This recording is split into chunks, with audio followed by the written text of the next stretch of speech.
Alright, what is going on, guys? And today we got another workout vlog, and this is day 3 or Wednesday in my bro split routine, and that is shoulders and upper chest. So this day is a little different because the first half of this workout, I'm basically what a lot of people would consider warming up, but they actually are exercises for me to adapt shoulder mobility. And I just do this here and there to break up my powerlifting training so that, after so much stress on my shoulders, they don't sustain heavy damage.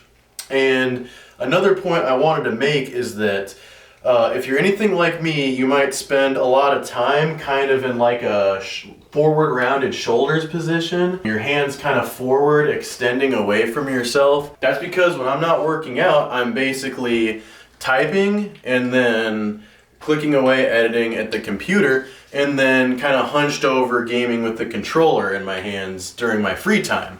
So I pretty much am always moving towards a future where I'm like a bug person. So here and there, I break up my routine. Instead of focusing on full heaving and hauling the weight, I do mobility and functional fitness things. And you're going to see that here. So we're going to spend the first third of the workout time duration doing shoulder mobility. This is just the first, and this is basically a warm-up. I will caption right now what these are called. I always called them like shoulder rotations, but I think they've been called shoulder dislocations as well. But that has kind of a negative connotation to it, so I've never called it that. Right here, I do band pull-aparts, which is kind of activating my rear delts, pulling my shoulder girdle together. This is a stretch I also do every single morning to counteract my forward rounded shoulders that I get so much through the times I'm not working out. So next up, I'm going to do some swimming kind of motions or skiing motions with some really light dumbbells. These dumbbells are only 10 pounds, and I do about 8 of these each arm. Reverse it and go like this. Originally when I started doing these, I would hear a bunch of crunching and snapping and crackling and popping in my shoulders.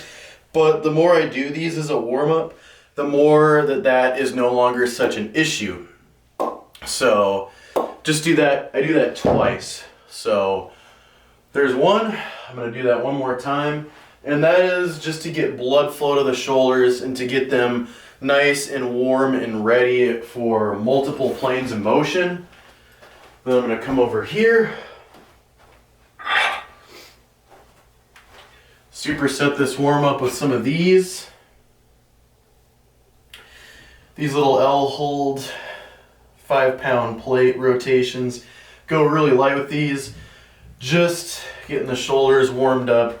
We're not going to go gun-ho, guns a-blazing. Once I'm done with this circuit of warm-ups, I am going to do some, you'll see. Alright, next set of these. Kind of like you're stirring 2 pots using both of your hands. Reverse it.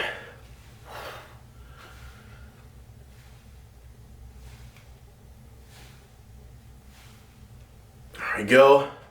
Now our shoulders are nice and limber, ready to go, nice and nimble, ready to rock. I'm sure a lot of you are thinking right now, why are you taking us through your warm-up routine? Nobody cares about warm-ups. I care about warm-ups because I care about your shoulders. I want to make sure that everybody is taking care of your shoulders, because while your shoulders serve the same importance as your hips for your upper body, your shoulders are basically the hips of your upper body. They are far less durable than your actual hips down here. So some of the worst anatomical injuries you can get are hip and shoulder injuries because of how much you need them all the time. If you hurt an elbow, like if you have tennis elbow or something, yes, that sucks, but you can still get dressed. People have a hard time even clothing themselves when they get shoulder injuries. That's because your shoulders are extremely important. So I'm walking you through my warm-up. It's not too much. It takes a little bit of time, but your shoulders deserve that time. Remember that. Last warm-up, we propped a resistance band up, and we're just gonna do a little bit of this, a little bit of that, rotating the other way, kind of rotating from the top now instead of from the bottom. Like, we're going like this and then back.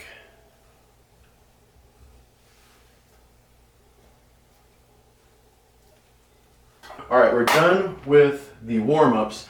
Now we're on to mobility. So for shoulder mobility, I'm starting with a 15-pound dumbbell. I recommend that you start even lighter than this. I recommend you start at like 5 or 10, maybe 7.5 if your gym has those. And what I'm gonna do is Colin Kaepernick right down by the side of this box so that my shoulder and my arms are basically resting perfectly on this. Like, you know how some people, when they're at church, they put their arm over the seat like this? You want about that distance, that perfect adjacent lineup to your shoulder. Colin Kaepernick right by the box, and then just go like up and down. And slowly, I'm just letting it go a little further back, gently, very gently every time. Powerful on the way up, and then slowing down, decelerating once we get back there, and very slowly back down. The only speed that I am applying to is on the way up to 12 o'clock. I think that would be. Just like that. And then come over here. So this is training our shoulder mobility, is what this is doing. As you can see, mine is not fantastic, but we're working on it. And training this will work on your stability in your shoulder girdle as well. So that when you're doing powerful pressing, all of the joints and muscles that aren't directly responsible for the movement, or I should say that aren't muscles you are using the movement to target, this makes sure that they are working towards the movement and not being a limiting factor.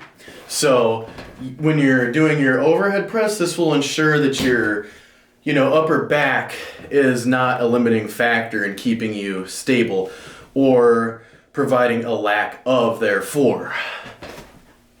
So I'm just going to do that, and I'm going to do it 3 times, and then we're going to get into some heavy pressing. So I decided to cut the original audio and voice this part over because I thought that I could give a more astute description of what I'm doing here.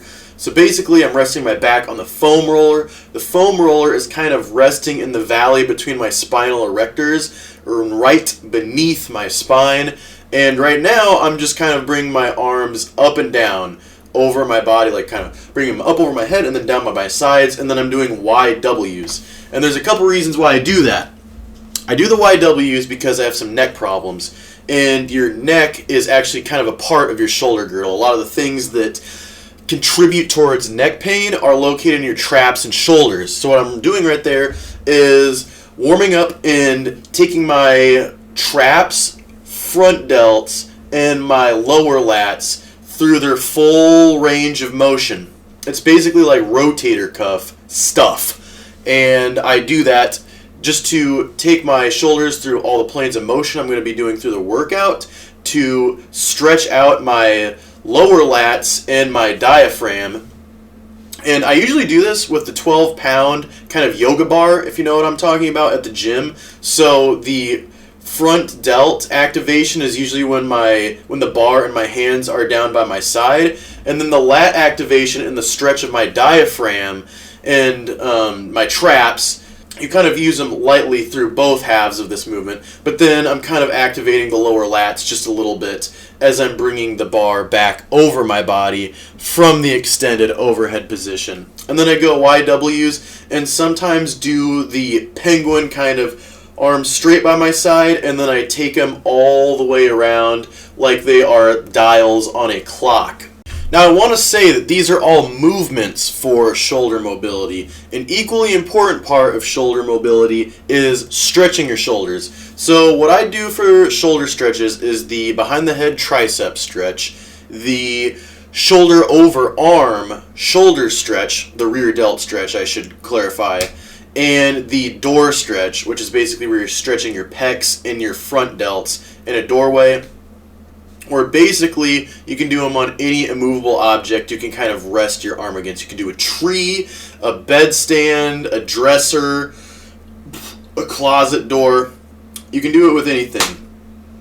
And then I do neck stretches. I do a stretch where I try to tuck my chin all the way into my neck. You can probably hear my voice just change because I try to do it right there. But I try to tuck my chin all the way into basically my jugular.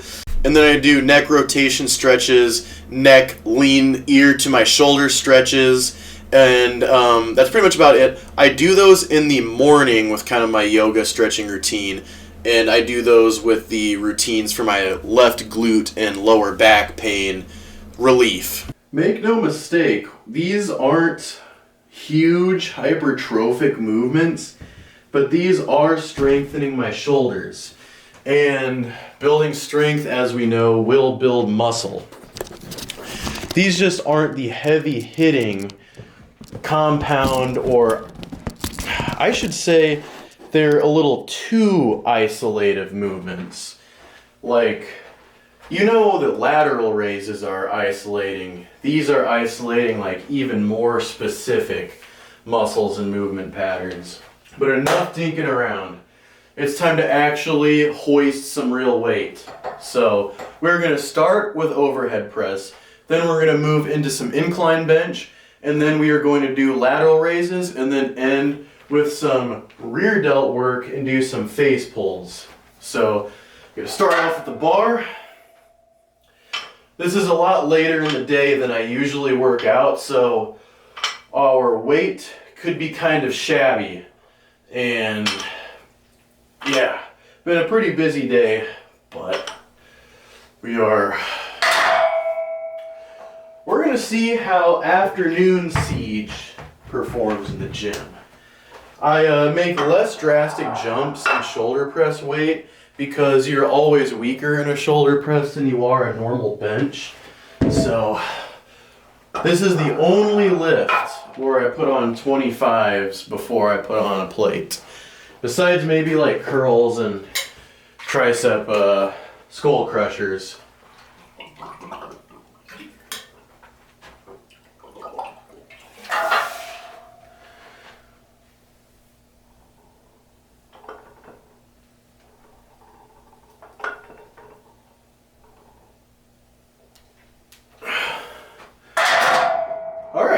For 6 o'clock, this is not going too bad. That warm-up that you just watched me perform, the warm-up and shoulder mobility work, that only took me about 15 minutes total.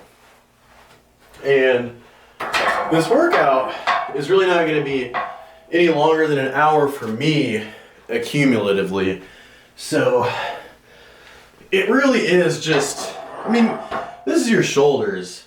How much do you really need to do to smoke your shoulders? You might as well take the time to take care of your shoulders, work on mobility, ensure that you have a decent range of motion in your distant future. That only took me 15 minutes. It wasn't that bad. And I know that like it's not the most fun movements. You don't feel great doing shoulder rotations and, you know, rear delt band pull aparts and whatnot, but those 15 minutes, it's a small price to pay to ensure that your shoulders stay mobile over a long period of time. It's like taking care of your heart. You don't want to all of a sudden get to your 30s and 40s and you can't, like, you know, reach your arm around your back. You can't itch your back. You can't wash your back. And you also have more pinchy nerves in your shoulders because you just did not properly balance out your front and rear delt and shoulder girdle. So that's kind of what I wanted to give a bit of information on here, let you know the importance of shoulder mobility and warming up.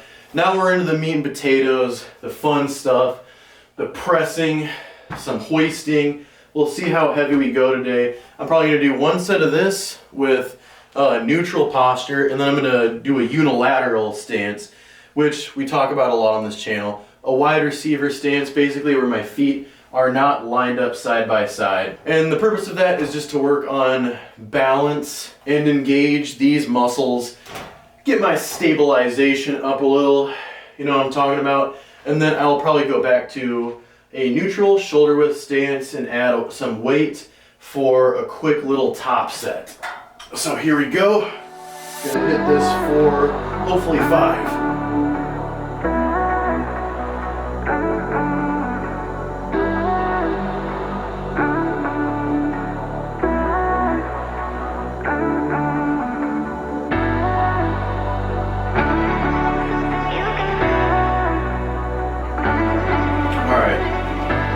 Set number 2, out of a unilateral stance now. We'll probably get a rep or 2 less here, but it's okay.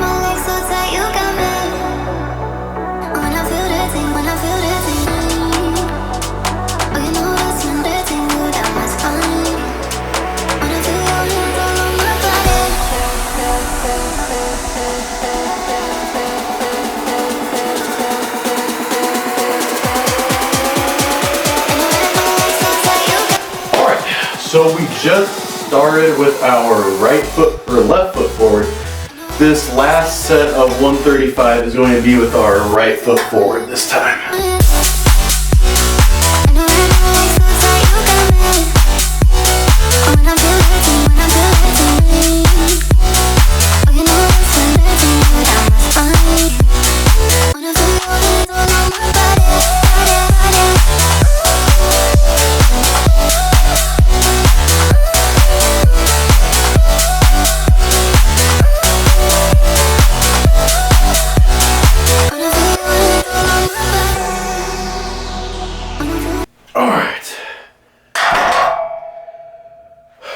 So, that set was kind of hard. So, on Friday, I was doing some skull crushers, basically tricep extensions from the ground. I was laying on the floor and just kind of doing tricep extensions right to the ground with dumbbells, and started feeling some sharp pinching, almost like a nerve pain in my triceps. So that has been kind of a limiting factor in my shoulder press today. I've definitely felt it. It's this left one right here. And I was just talking about how elbow injuries are way more manageable than shoulder injuries. And they are. Look at how I was just able to rip that out. Despite that, I just recommend being more mindful and focusing more on compound movements instead of isolation movements when your joints like your elbows or knees are hurting, and just not be reckless with the weight. So for my last set, I'm just gonna do 155. We're gonna take it for a spin.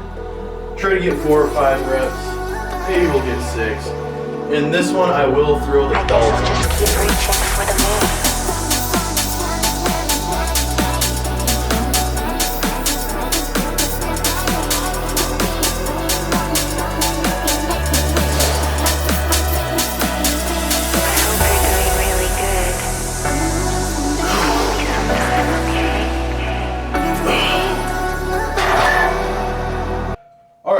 That's all I'm probably going to do for the shoulder press.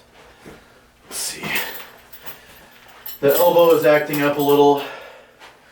A lot of you will notice that there is a lot more pressure on your elbows and a lot more activation in your triceps on shoulder press than normal bench presses.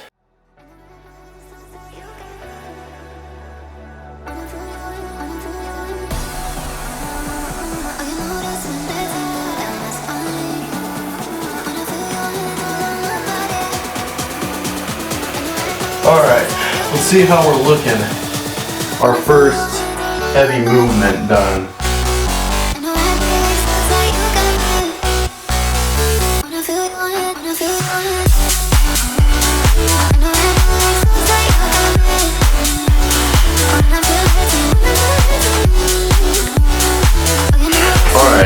So shoulder press is done now.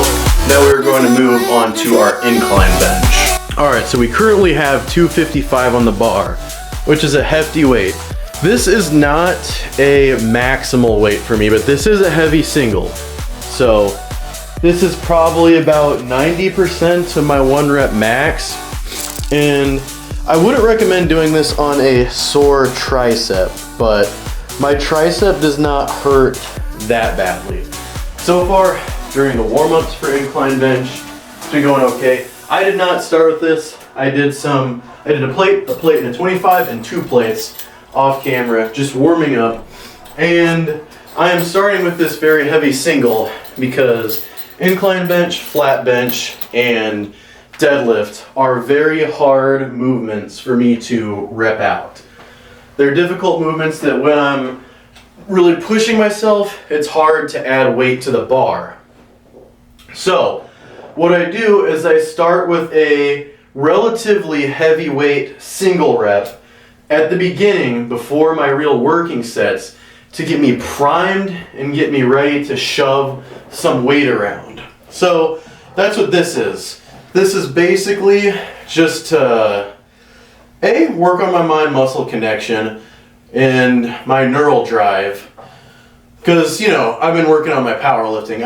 I'm planning on doing one more competition before the year's over and just get me ready for the rest of my workout, the rest of my working sets. So here we go, 255.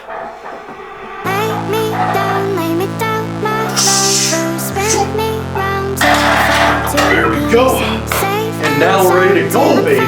So I'm going to strip off the 10 and the 5 from each side, and 225 is going to be our working weight for 2 or 3 sets. I'll probably do 2 sets of pause repping and then maybe 1 rep out of 225 where I'm just booga, shoving it off of my chest as many reps as we can get. Also, one complaint I have about this bench is that I feel like that most gyms have a slightly higher angle. The next highest angle after this is basically a shoulder press. So I don't know if anybody knows what I'm talking about. And when, like, I don't know if you've experienced difficulty in finding a incline bench that perfectly matches like the 45-degree angle most people are going for with incline bench.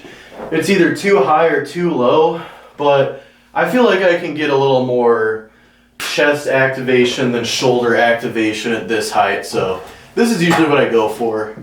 It looks rough, but we just did shoulder press, so I don't really need to go any higher on my incline bench. We're really just trying to focus and build that upper shelf right now. So first set of 225, let's get it, baby. You are the only drug that I like.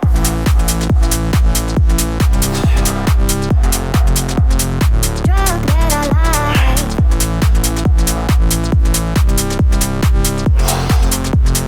Drug that I like. All right. Set number 1.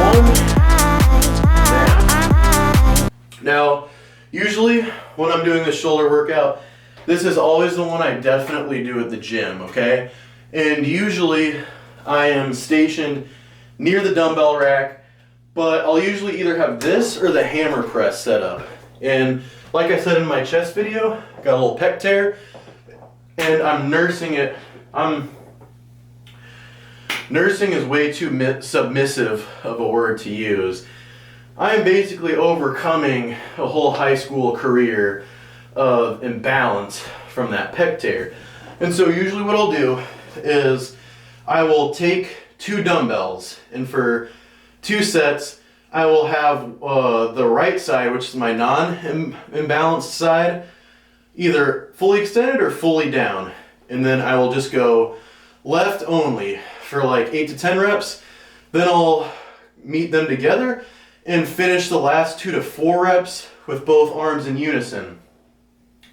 And I'll do that twice, and then I'll do 2 sets of them in unison, just normal dumbbell incline pressing all the way through. The only reason I'm not doing that is because I don't have dumbbells that go up that heavy here. I can do something like that, and I probably will start doing something like that when I'm at home for this shoulder and upper chest workout, where basically I take like this 45-pound dumbbell, it goes up to 55. I'd probably use the 55, and I would push it a couple times with the left, put it down, and then hammer this out right after. But today I'm already running behind. All of that kind of accessory overcoming and balance work I really don't have the time for right now, or the energy, to be honest. Right now we're just focusing on making some gains, shoving some tremendous loads. So first set down, not doing too badly. I am going to throw on the belt for my next set. And then for my last set, we're really gonna try to crank out a lot, as many reps as we can, which might be disappointingly the same amount of reps we've been doing. But we're still gonna go for it.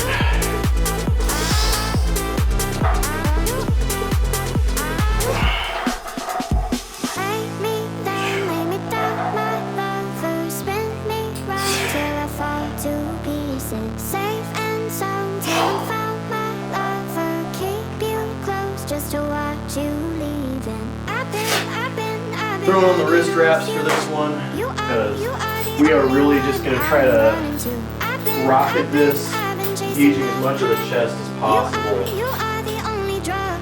Our elbow is feeling a lot better.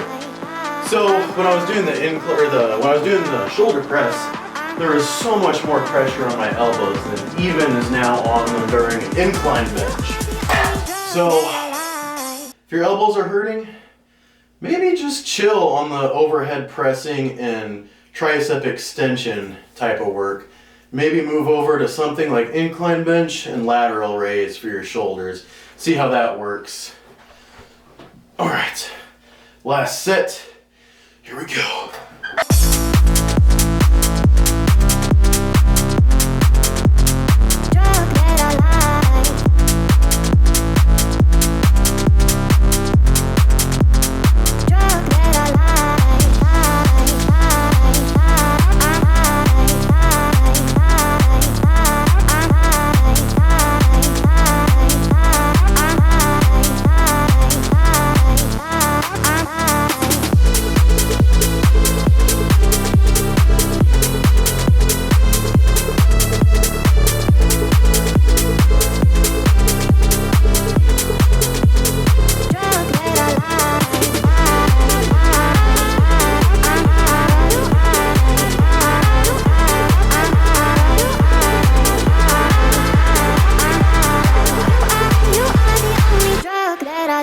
So that last set it was a grind.